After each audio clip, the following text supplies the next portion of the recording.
Good evening mga kapuso! Mapapanood pa lang soon ang Kapuso series na Never Say Die, pero may patikim na ngayon pa lang sa kanyang role si David Licauco sa pag-crossover nito sa Sanggang Dikit for Real. Makichika kay Athena Imperial. Katong nakikita natin. Isiguraduhin namin may mananagot. Isang bagong karakter ang makikilala sa GMA TV series na Sanggang Dikit for Real.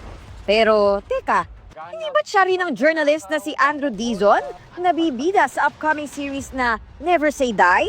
Siya nga!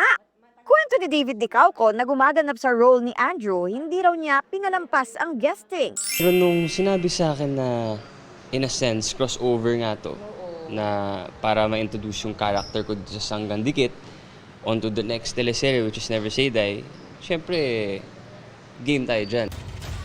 Bitawan mo kung ayaw mo mag-overnight sa presinto. Isang buong araw siyang nag-shoot para sa crossover niya sa dalawang teleserye na tila reunion din nila ng kanyang Maria Clara at Ibarra co-star na si Dennis Trillo. To be honest, na miss kong katrabaho si Dennis kasi my past 2 teleseries, siya yung kasama ko. So seeing him again, excite ka. Kasi syempre, di man everyday makakatrabaho mo si Dennis eh, di ba? I really had to study. At dahil award-winning ang kanyang kaeksena, na-challenge si David. Every time na I step onto the scene, parang I have to step up. Di ba, syempre. Athena Imperial updated sa Showbiz Happenings.